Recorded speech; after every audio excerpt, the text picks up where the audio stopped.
Oke, Assalamualaikum warahmatullahi wabarakatuh. Perkenalkan saya Muhammad Rezunaldo Yunus dengan NIM M0403241122. Saya dari DPP Paralel 3, kelompok 7, kelas Paralel 3. Hari ini saya ingin presentasikan mengenai tugas akhir DPP saya, yaitu dari aplikasi Guardian ID untuk tas pengecekan informasi paket atau package information. Oke, gambaran umum, Guardian ID Indonesia merupakan aplikasi e-commerce yang fokus kepada kecantikan dan kesehatan. Terus fokus penelitian ini adalah untuk mengevaluasi dari segi user experience untuk tas pengecekan terang paket agar dapat diketahui apa saja kekurangannya dari segi UX dan apa solusi yang bisa diberikan. Tas analisis, pengguna informasi pelacakan untuk mengetahui posisi terkini paket dan estimasi waktu sampai, dan di mana itu tuh pakai smartphone ya itunya. Untuk bagian ini mungkin bakal banyak saya itu ya. Ini ada existing task flow-nya. Jadi awalnya dari homepage atau ya anggap saja mereka baru selesai memesan paket, terus langsung ke my account, ke pesanan saya, ada my order bisa dipilih siapa yang mau dicek. Terus nanti bakal kasih lihat nih ada invoice, ada segala macam detail-detailnya, terus baru masuk bisa delivery details lokasinya di mana. Nah, ini nih adalah titik akhir yang dicari di mana uh, pengguna terus ngecek paketnya tuh lagi diapain sih. Ini kan ada keterangan deliver dan segala macam kan. Nah, ini tujuan akhirnya. Stakeholder itu ada customer, kedua developer atau tim IT, lalu ketiga ada customer service. Target user utama adalah pelanggan aktif e-commerce mayoritas Gen Z dan milenial berusia 18-35 tahun dengan tingkat literasi digital yang tergolong cakap. Tas pelacakan pesanan ini penting bagi user karena mereka membutuhkan kepastian detail lewat pengiriman yang efisien dan rentan mengalami kecemasan jika informasi posisi paket mereka kurang jelas. Oke, ada usability goals dan UX goals ya. Pertama ada usability goals dan UX goals, ada ease of use dan helpful dan juga ease of earn. Lalu apa sih resikonya kalau misalnya tasnya ini nggak bener? Nah, ada munculnya kebingungan dan kelelahan pengguna akibat sulitan memantau pakai secara praktis yang memicu cemas jika barang tak ujung sampai kepastian lokasi. Pokoknya itu. Secara metode penelitian dan metode usability testing, saya melakukan penelitian dengan wawancara pertanyaan terbuka yang ditanyakan setelah percobaan kepada 3 orang. Pengguna itu diminta untuk menyelesaikan tes pengecekan barang hingga pengguna dapat melihat keterangan pesanan yang mereka pesan seperti sudah sampai dalam perjalanan dan sebagainya. Pengguna melakukan secara mandiri, tidak dibantu sama sekali saat percobaan. Pengguna juga diamati secara seksama oleh dari pelaku tanggapan dan reaksi. Ini ada pertanyaan ada 8. Pertanyaan 1 tuh bagaimana pengalaman terakhir Anda menggunakan tas tersebut, dan pertanyaan 8 tuh apakah Anda lebih memilih Guardian ID untuk berbelanja kebutuhan perawatan badan dibanding aplikasi online lain. Pertama itu ada user pertama itu Fatih Radiat, teman saya sendiri. Di sini kita bisa lihat empathy map-nya, di mana apa yang dilihat ada tombol icon yang gain yang dapat tuh ingin ada tempat atau menu pesanan saya. Terus juga ada ini nih customer journey, ada emotionnya bisa lihat. Ini ada dokumentasi hasilnya, ini ada basit ilham, dan juga ada kemas Adirangga. Sintesis hasilnya pertama adalah pola masalah yang berulang. Dari 3 user mengalami kesulitan menemukan menu pelacakan pesanan secara langsung dalam menu utama aplikasi dan juga yang lain-lainnya. Lalu ada sintesis hasil klasifikasi masalah, mental model mismatch, cognitive load tinggi, ambiguitas label, navigasi membingungkan, ketidakjelasan feedback system, dan faktor emosional. So, ada top 3 UX issues prioritas, ada navigasi utama menu. Navigasi menu utama tidak intuitif dan sulit ditemukan, ambiguitas informasi pelacakan dan ketidakjelasan status paket, dan kesalahan persepsi fungsi icon pada halaman depan atau affordance issue. Ini ada uh, persona ya, user personanya, di mana nama itu ada Arlan Sugandar, umur 19 tahun, laki-laki, mahasiswa yang aktif menggunakan smartphone untuk segala kebutuhannya. Ini ada banyak ya. Ini sudah saya jelaskan juga di bagian UTS. Ada user need dan insight. Usernya ada Arlan, membutuhkan akses navigasi instan, dan juga insight-nya meskipun detail gitu. So, ada how make you question.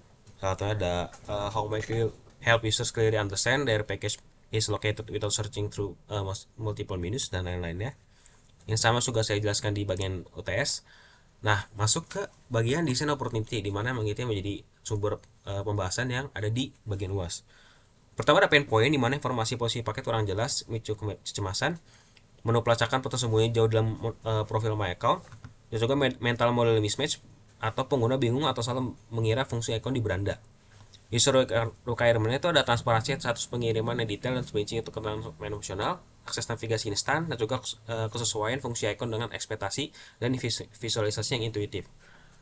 Lalu desain opportunity-nya yang pertama adalah menjadikan riwayat lokasi, terus ada menghadirkan fitur pelacakan, Terus juga melakukan redesign icon pintar atau smart icon menjadi shortcut relevan ke pesanan aktif. Metode ideation yang saya gunakan adalah analogis dan benchmarking dengan cara mendekonstruksi atribut masalah ke dalam kebutuhan spesifik sistem, lalu menarik inspirasi dari industri incumbent seperti visualisasi peta pada layanan Gojek online, terus juga ada efisiensi data real time papan bandara, serta visualisasi progres pada indikator instalasi software. Terus melalui analogi lintas industri tersebut dilakukan stimulasi brainstorming yang menghasilkan 4 ide. Ini ada alternatif solution atau IDE. Yang pertama ada home screen tracking widget. Alternatif solusi ini merupakan penyediaan widget akses cepat langsung ke halaman beranda utama agar pengguna dapat memantau pesan aktif. So, ada interaktif tracking map. Alternatif solusi ini mengimplementasikan peta pelacakan interaktif yang mengganti garis timeline abstrak dengan detail layout lokasi yang transparan dan spesifik. Terus ada smart icon redesign, yaitu mendesain ulang sistem antarmuka melalui pengubahan fungsi icon di beranda menjadi shortcut dinamis yang relevan dengan status pesan aktif. Lalu ada foto bukti pengiriman. Solusi akhir yang saya pilih adalah home screen tracking widget. Solusi ini pilih untuk karena hubungan dengan UX goals yang ingin diraih, yaitu ease of use, fokus pada meminimalkan interaction cost dan jumlah klik agar dapat mengakses informasi status pesanan dengan usaha kuantitatif sekecil mungkin. Yang dimana dengan penambahan tracking widget, pengguna dapat menghemat interaction cost. Walaupun ke depannya bakal ada realization di mana saya banyak mengubah hal gitu. Lalu desain sistem ini pertama ada color palette. Ini ada warna-warna utamanya ya. Ini warna orange, terus ada warna putih, hitam, dan juga ini ada alternatif warna apa kayak cadangan warna gitulah. Nah, ini ada tipografinya pakai ini the feature of wellness. Ini ada font inter. Terus ada UI komponen atau buttonsnya, dimana ini satu kelompok saya harus sama semua komponennya. Terus ini juga ada component cards. Dan ini nanti bakal saya gunakan. Nah, ini ada user flow-nya before and after. Jadi sebelum seperti saya dikasih lihat ya, flow yang pertama. Jadi sebelum diganti itu flow-nya itu adalah dari homepage ke my account, dari my account ke pesanan saya, dari klik terus di pesanan saya itu masuk, terus bakal milih pesanan yang mau dipilih. Karena kan ada lebih dari satu paket kan yang udah selesai ataupun masih dilakuin. Terus bisa diklik dari delivery details baru muncul apa saja keterangannya. Tapi setelah itu saya ganti dengan flow-nya jadi kayak gini. Dari homepage sama ke my account, dan di my account langsung kelihatan kita bisa milih apakah pesanan kita mulai itu udah sampai ataupun yang masih dipaketin atau masih yang udah selesai gitu. Baru nanti langsung lihat keterangan, nanti akan ada opsi acak paket terus baru kelihatan. Mungkin kesannya nggak kelihatan jauh beda ya, nggak kelihatan jauh beda dari kliknya, tapi bakal kelihatan beda kalau misalnya emang paketnya tuh lebih dari satu gitu, jadi kayak bolak balik. Kalau yang pertama kan kalau paketnya ada tiga dia kan harus bolak balik kan, jadi kayak ke my account kesini balik lagi, terus nanti kalau pengen lihat paket lain harus mundur dulu. Kalau ini enggak, tinggal mundur sekali terus bisa dipilih aja mana yang mau kita lihat yang lain. Pokoknya ini terus ini ada flow-nya nih, ini flow yang baru. Jadi dari home jadi bakal ada opsi kayak gini nih, belum bayar, dikirim, terima, dan lihat semua bisa dilihat. Terus nanti ini bakal ada draggable gitu, bisa digeser. Nah, ini nih lacak paket baru ngareng kita ke langsung ke keterangan paketnya. Kalau misalnya detail ya detail pesanan aja, jadi gitulah. Nah, ini ada komparasi desain yang bakal ngebahas mengenai apa sih perbedaannya desain lama dan desain yang baru. Desain yang pertama di desain adalah my account-nya. Jadi taman my account ini bagian pesanan saya, itu tuh saya kasih kayak gini, lihat semua, belum bayar, dikemas, dikirim, dan sampai. Dimana ini tuh sangat terinspirasi dari Shopee dan juga Tokopedia, karena emang itu bagi saya ada sebuah alternatif yang sangat-sangat paling optimal. Terus ada my order. Di my order itu sebelumnya kita tuh lihat ke dalam tuh cuma ada informasi kecil kayak gini doang, dua doang, dan ini keterangan udah kelar atau belum tuh di sini doang, complete delivery atau cancelled. Sementara kalau misalnya di versi yang baru tuh bisa kelihatan lebih jelas ya, bisa digeser, bisa diklik juga, ini belum bayar, dikemas, dikirim. Sebenarnya nggak bisa digeser sih, ini cuma yang draggable. Jadi ada konektivitas antara yang sebelum ini nih dengan kesini tuh jadi lebih detail aja, jadi lebih lebih bagus lah. Terus ada order detail. Jadi di order detail tuh sebelumnya kan kita harus apa ya, kita tuh harus melewati detail dulu baru bisa ke delivery package. Tapi sekarang tuh kita bisa milih nih dari detail, kita bisa ke detail pesanan, beda lah sama sebelumnya. Terus nah ini delivery details, yang detail aslinya, dimana kalau kita klik detail pesanan yang ada di sini, ini ada di pesanan, itu langsung ngasih lihat perbedaan apa. Kalau di sini tuh kita cuma bisa lihat apa terjadi sama paket kita sekarang. Misal kalau misal kalian kelewat paketnya itu tuh sebelum diapain, kalian tuh nggak bisa lihat sebelumnya, nggak bisa lihat riwayatnya. Sementara kalau yang di baru itu bisa, jadi kita bisa ngeliat riwayat apa yang terjadi dengan paket kita. Jadi ya user tuh jadi lebih enak lah. Terus ada ini order detail, baik lagi ya, maaf ya kesalahan ini. Nah ini ada pain point correlation. Pertama adalah pain pointnya, informasi paket kurang jelas dan memicu kejelasan. Itu tuh desain solution adalah menyediakan halaman pelacakan delivery details baru yang transparan dengan rincian update status pengiriman yang spesifik dan real time. Lalu bagian menu pelacakan tersembunyi jauh dalam profil My Account menambahkan komponen jalan pintas pada pesanan saya. Walaupun nggak sesuai dengan yang tadi ya, solusi alternatif yang saya pilih, jadi saya menambahkan shortcut itu di pesanan bukan di homepage. Metode modeling mismatch atau pengguna bingung atau salah mengira fungsi icon di beranda. Melakukan desain tata letak antarmuka antar data pesanan dengan mengimplementasikan kategori pemisah status. Jadi ya, supaya orang itu jadi nggak lebih bingung. Nah, langsung ke bagian evaluation, bagian penting. Pertama perencanaan. Tujuan dari hal ini adalah pengujian ini bertujuan untuk mengevaluasi efisiensi alur tas individu dalam mengakses dan mencari keterangan status posisi terkini paket dari halaman utama hingga berhasil tampilkan. Secara spesifik, tes ini ingin menjawab pertama, apakah pengguna dapat menemukan dan menjawab dan membaca lokasi paket secara instan tanpa alur yang berbelit? Seberapa besar pengurangan langkah navigasi, steps, dan waktu pencarian setelah restrukturasi hierarki menu? Yang ketiga, apakah tampilan informasi yang lebih dangkal atau flat navigation pada desain baru berhasil mengurangi kebingungan pengguna?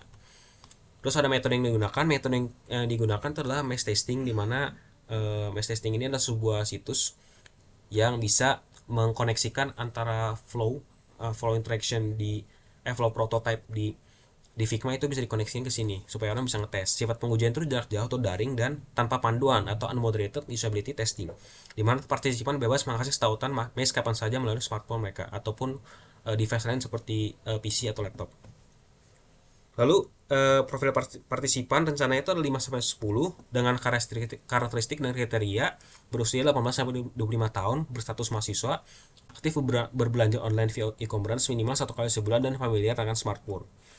Terus kesesuaian dengan persona sangat sesuai dengan profil persona utama kelompok saya, yaitu Arlan Sugandar atau 19 tahun, seorang mahasiswa aktif bermobilitas padat yang membutuhkan kepraktisan digital dan informasi instan. Lalu ada rencana bagian metrik yang digunakan, metrik keberhasilan. Yang pertama direct success rate, di mana minimal tuh 85% untuk sukses rate-nya. Terus ada misclick rate atau unbounded inactivity, angka salah klik di luar area interaktif harus di bawah 15%, atau ya misclick rate-nya tuh di bawah 15%. Terus average time on test-nya itu tuh rata-rata target saya 5 detik, di bawah 5 detik. Lalu ada satisfaction, partisipan memberikan nilai rata-rata minimal 6 dari 7 pada questionnaire single is question di akhir tes, atau ya dari 1 sampai 7 mana yang dipilih, dan saya tuh pengennya minimal semua orang tuh rata-rata 6. Lalu skenario pengujian, di mana pas orang tuh masuk task maze, nanti bakal ada bacaan Anda sudah memesan paket dan Anda membuka aplikasi untuk mengecek keterangan paket tersebut. Apakah paket yang sedang dikirim sudah ada di DC Cakung atau sedang perjalanan ke rumah Anda atau gimana? Waktu dan durasi, waktunya itu saya sebar selama 3 hari. Terus durasi pengerjaan setiap partisipan tuh fleksibel, tapi target rata-rata yang saya pengen tuh 5 detik. Tepat dan sifat, tepatnya jauh di mana aja bebas, dan bersifat tanpa panduan unmoderated usability testing. Partisipan dapat mengakses misi kapan saja dan di mana saja melalui perangkat mereka sendiri. Perangkat pendukung yang itu bisa tautan maze-nya yang saya gunakan ini perangkat yang saya gunakan ya pendukungnya. Ada link maze-nya, Hi-Fi prototype Figma yang sudah saya buat, smartphone saya sendiri, dan PC saya sendiri, dan internet saya sendiri, serta media komunikasi WhatsApp lebih tepatnya untuk saya nge-share link-linknya ke teman-teman saya. Yang terakhir ada hasil user testing, ini yang paling penting, di mana dari yang saya dapat metrik dan hasilnya itu yang pertama success rate-nya itu 100%, drop off rate itu 0,0%, misclick rate-nya 7,4%, average duration-nya itu 90,8 detik, dan responsiveness itu ada 6 orang. Jadi mana ini ada buktinya, ini dari hasil screenshot dari maze yang saya ambil. Terus ini juga ada hasil pertanyaan kuantitatif dari 1 sampai 7. Saya nanya, seberapa mudah atau sulit alur yang baru saja Anda gunakan untuk menemukan keterangan status paket. Dimana 1 tuh sangat sulit dan 7 tuh sangat mudah. Bisa lihat kalau misalnya sebarannya tuh paling banyak di 4, sangat sulit. Untuk yang ya di bawah rata-rata tuh ada yang bagian 17 itu 1 dan 2 tuh 0, 5 dan 6 dan 7 tuh masing-masing 1. Dimana emang average-nya tuh rata-rata 4,8. Terus juga ini ada pertanyaan kualitatif, saya nanya apakah informasi status posisi paket pada atas ini sudah langsung terlihat jelas dan mudah dipahami. Jika ada bagian yang membuat anda ragu atau berpikir ekstra, mohon jelaskan dengan singkat. Lalu ada yang jawab nih, ada yang jawab kayak sudah cukup jelas, walaupun ada yang berpisaran kalau misalnya kalau pesanan tuh bisa lihat di cart, tapi berdasarkan pengalaman pengguna Shopee, lebih familiar bisa ngecek status pesanan di bagian account. Sudah, saya nanya lagi kualitatif lagi, apakah ada masukan untuk desain tas yang anda gunakan, yang anda lalui tadi? Ada yang jawab enggak, ada yang jawab aman, ada yang jawab juga. Ini ada yang ini sebenarnya nggak tuh begitu relevan, tapi ada jawab juga nih. Tujuannya merisa paket, ada baiknya shortcut sendiri dari depan. Ada shortcut tersendiri dari homepage, di mana emang itu kurang di e-commerce lain juga. Nah ini ada klasifikasi pertemuan yang saya temuan tadi, dan dia tuh klasifikasi temuan berdasarkan usability issue dan severity ratingnya. Pertama tuh ada findability dan information architecture. Severity ratingnya itu critical, ya di mana temuan ini sangat negatif. Terdapat kesenjangan yang sangat besar pada aspek efisiensi alur, di mana misclick rate-nya mencapai 67,% yang sangat jauh melampaui target batas yang saya tentukan, di mana saya tuh pengennya di bawah 15%. Lalu juga ada average duration aktual membengkak hingga 90,8 detik. Sangat gagal memenuhi target awal, di mana waktu pencarian seharusnya terpangkas di bawah 5 detik yang saya ingin. Lalu di data kualitatif menunjukkan partisipan sempat bingung dan mengira satu pesanan berada di menu cart, serta mengharapkan adanya shortcut langsung pada halaman beranda utama atau homepage agar alur jauh lebih ringkas. Lalu ada navigation dan user control. Severity rating itu moderate, di mana temuannya adalah rangkaian menu pelacakan nilai masih terlalu panjang dan mirip dengan pola aplikasi konvensional lainnya. Pengguna memberikan masukan untuk menyertakan panduan fitur saat pertama kali aplikasi dibuka atau langsung menyediakan jalan pintas di main interface agar mereka tidak tersesat. Lalu ada accessibility dan UI design atau visual. Severity rating itu minor. Temuannya tuh dari segi keterbacaan komponen fisik, beberapa partisipan merasa ukuran font dan ukuran tombol kurang besar. Mereka menyarankan untuk memperbesar ukuran elemen tersebut dengan mengambil referensi dari standar aplikasi e-commerce populer. Ini tuh mengacu ke yang ini mana ya? Nah ini font dan tombol rada digedein lagi. Bahasanya emang bahasa orang biasa banget ya.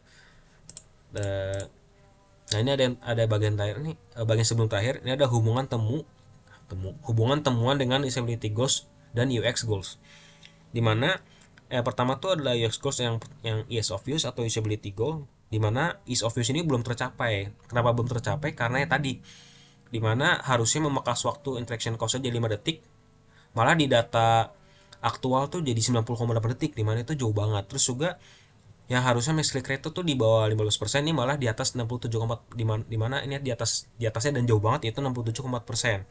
Hal ini mengindikasikan bahwa pengguna saya masih terbebani secara kognitif maupun fisik karena harus meraba-raba letak menu pelacakan yang saya desain. Terus juga ease of learn, usability goals atau kemudahan untuk dipelajari, di mana itu tuh tercapai penuh karena ditandai dengan target awal saya di sukses rate minimal 85%, alias semua orang 85% yang nyoba tuh berhasil. Ini malah 100%, malah dengan drop off rate 0,0%. Ini membuktikan bahwa alur baru yang saya rancang tetap dapat dipelajari dengan baik dan seluruh partisipan berhasil menyelesaikan misi tanpa ada yang menyerah di tengah jalan. Lalu ada yang bagian helpful dan satisfaction UX goals, yang mana itu tuh cukup baik. Dimana skor kepuasan yang saya dapat, walaupun saya targetnya tuh 6 dari 7, ini ada berada di 4,8, dimana emang perlu optimalisasi lagi. Demikian respon kualitatif dari pengguna sangat positif terhadap kejelasan informasi di halaman akhir yang saya desain. Mereka menilai informasinya sudah sangat jelas, ringkas, dan mudah dipahami. Hal ini menunjukkan kepada saya bahwa masalah utamanya bukan pada pemahaman informasi atau comprehension, melainkan pada kemudahan menemukan lokasinya atau findability. Nah ini adalah bagian terakhir, yaitu refleksi dan kesimpulan. Untuk kesimpulannya, berdasarkan hasil pengujian, solusi desain yang berfokus pada restrukturasi menu prasangka paket berhasil dievaluasi dengan mencatatkan sukses rate sempurna dengan 100% tanpa adanya pengguna yang drop off. Meskipun data kuantitatif menunjukkan adanya kendala findability awal berupa tinggi click rate 67,4% dan durasi pengertian rata-rata 90,8 detik akibat kebingungan navigasi, respons kualitatif akhir pengguna terbukti sangat positif terhadap kejelasan informasi status informasi paket yang dinilai ringkas dan mudah dipahami. Melalui optimalisasi atau jalan pintas shortcut di halaman utama serta perbaikan para ukuran font dan tombol ke depannya, integrasi desain baru ini diharapkan dapat memangkas interaction cost secara maksimal sekaligus memberikan ketenangan emosional penuh bagi pengguna dalam memantau paket mereka. Insight yang saya dapatkan, jadi melalui tahapan design thinking, saya belajar bahwa empati sangat krusial untuk mengungkap akar masalah pengguna yang kemudian diprioritaskan pada tahap define demi memangkas beban kognitif. Proses ideation mengajarkan saya memanfaatkan analogi lintas industri untuk memicu fitur kreatif yang diterjemahkan menjadi prototipe interaktif. Akhirnya, melalui user testing berbasis MIS, saya menyadari pentingnya validasi empiris. Data kuantitatif seperti tingginya miss click rate membuktikan bahwa solusi yang sukses secara misi tetap memerlukan iterasi berkelanjutan demi mencapai yang pramuka yang benar-benar intuitif. Lalu apa yang saya lakukan kalau misalnya emang project ini masih bisa dikembangin lagi? Kalau yang bisa lanjutin, maka saya akan menerapkan saran yang udah diberikan oleh teman-teman saya tadi, di mana yang paling utama dari awal adalah untuk menambahkan shortcut yang ada di homepage. Walaupun saya sempat ngejawab soal yang ada di quiz, di mana apa yang saya sengaja hiraukan, ya ini adalah bagian yang paling pentingnya malah. Dan saya akan fokus untuk memulai click rate, dan yang terjadi juga duration time yang begitu lama. Oke, mungkin sekian dari saya. Kurang lebih mohon maaf. Terima kasih Pak Firman. Assalamualaikum warahmatullahi wabarakatuh.